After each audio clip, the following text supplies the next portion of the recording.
Oh yeah, baby. We're back. Time for another episode of Road to Millionaire. Where have I been at? I know everybody just keeps asking where I've been at. They're like, Joaquin, where you been at, man? I've been waiting for another episode.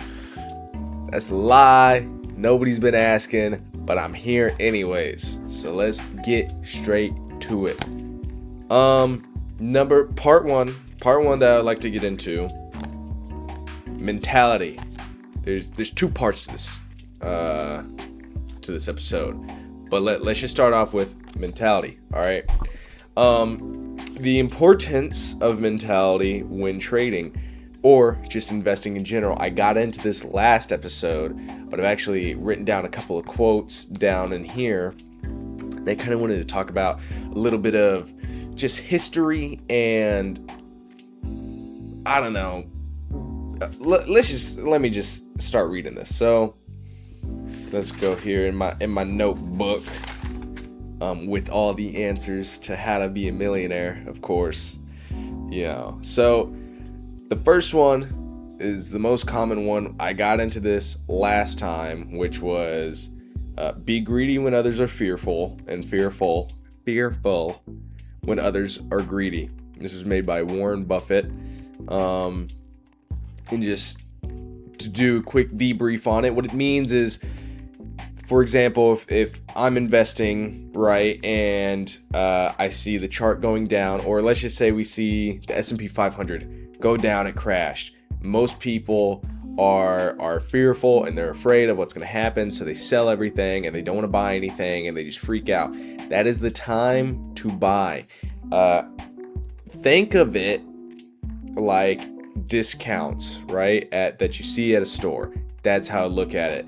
So yeah, that's exactly what it means. Just it's essentially a glorified buy low, sell high. I mean, and it says be fearful when others are greedy. And so I wouldn't even say when others are greedy, just when you yourself are feeling greedy. For example, if you see a stock that is high in price and it's probably in its 52-week high, you kind of want to buy more into it. You kind of get greedy and you're like, oh, this train's rolling, right? So people are buying into it. People have, the price of a stock basically shows a person it shows a person the amount of belief or optimism the market has on a company. So when you see a company have a high price, you're very confident in what it's going to do. So that's just an example. The hotter they are, the harder they fall, by Jason Zweig, also a guy in the book that I'm reading. This basically is going into more of the Warren Buffett quote that I just mentioned, but it's pretty true. Right? I mean, I think this quote specifically really delves into more of the trading area, and I think it could be related to the rug pull of the market that we experience today. So the hotter they are, the harder they fall. This could be explained with GameStop. I mean, reached 200. We went from almost penny stock to 200 and then back to maybe 80, 50 right now. I don't know. I haven't read up on it, but that's a point. I mean, Beyond Meat was a good example. I can't think of any other ones, but I think those are just good examples of what can happen, right? And then another one, 75% of traders have only a history of losing. Also a quote by Jason. Those are the quotes that I have. Let me see if I have anything else in this book that can maybe help. But let's see. Nope. Those are the three quotes that I've got so far. There's a couple other stuff that I've gotten from the book. I just don't want to say that that's the only thing that I've gotten from the book. But I think there's multiple lessons to be taken from all those quotes. So 75% of traders or investors lose. Why is this important? It is important because I think there is this large mentality that trading or investing online is easy, and we've basically overglorified trading, just the way that we've overglorified gambling today, to make it just seem easy. It's easy cash. Oh, just have fun with it. It's just free money right there. And the thing is, it's a lot harder than it looks, because if it was as easy as, people make it seem, everybody would be doing it.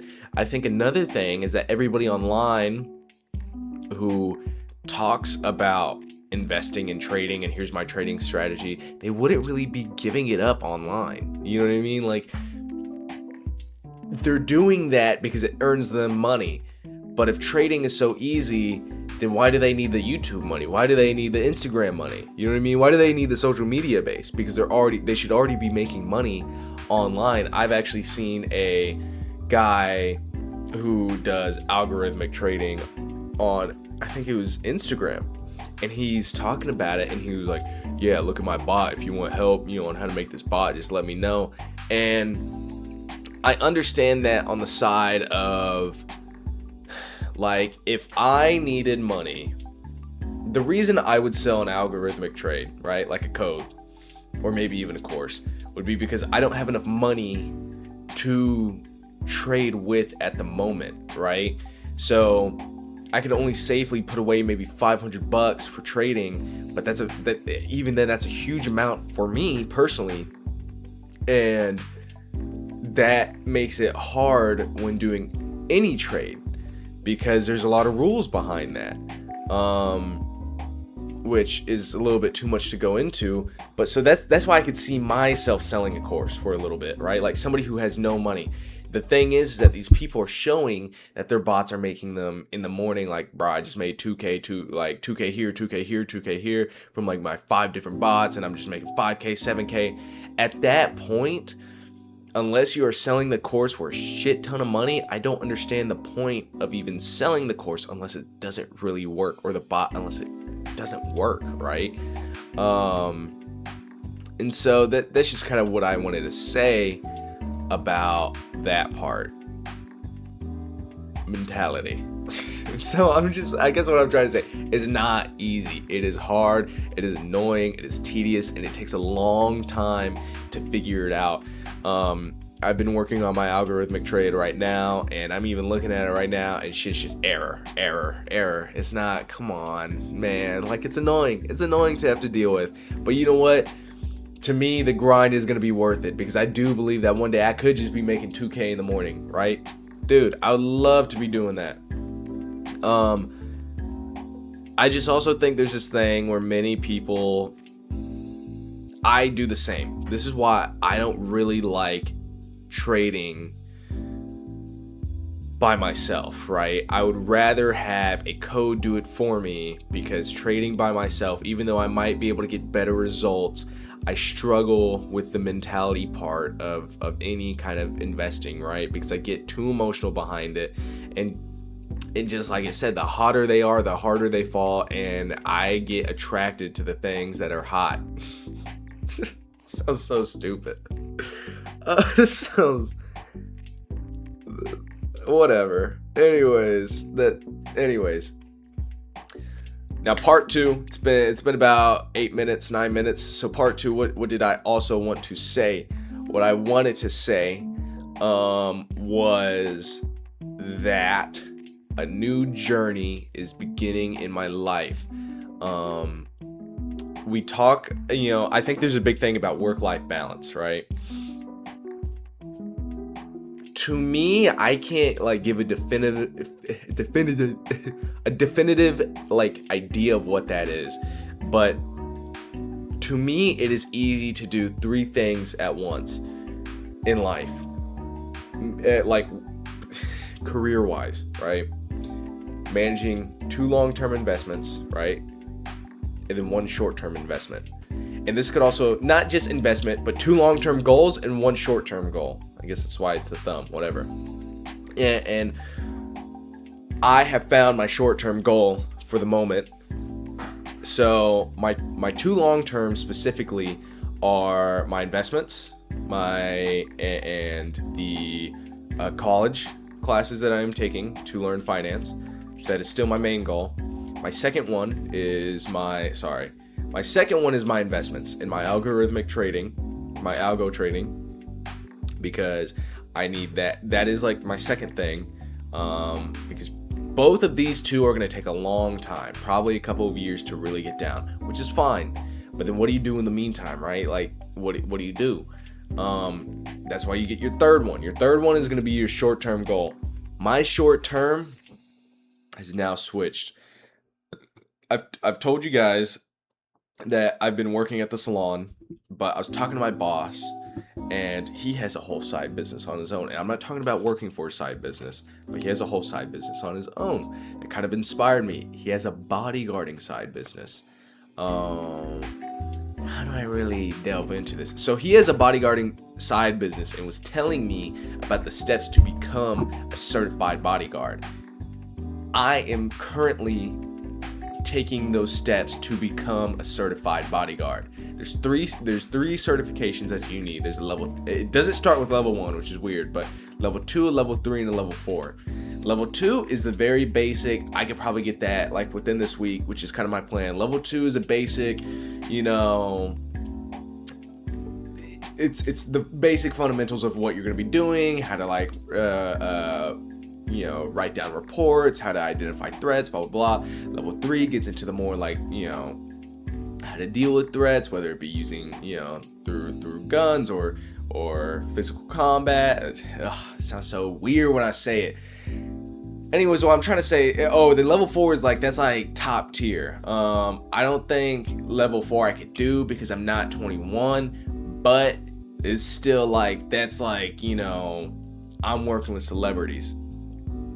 Now, am I going to be bodyguard specifically? No, probably going to be a security guard for a while, just because I can't really, I can't be a bodyguard. I can, but I don't have the time. But there's a lot of security part-time jobs out there that work. They have this schedule called per diem, which basically just means when you're available. So I could just browse through this app, right, or my company app, basically say like, oh, I could work that day. Boom, pick up the shift, right? Like, I'm just picking up shifts.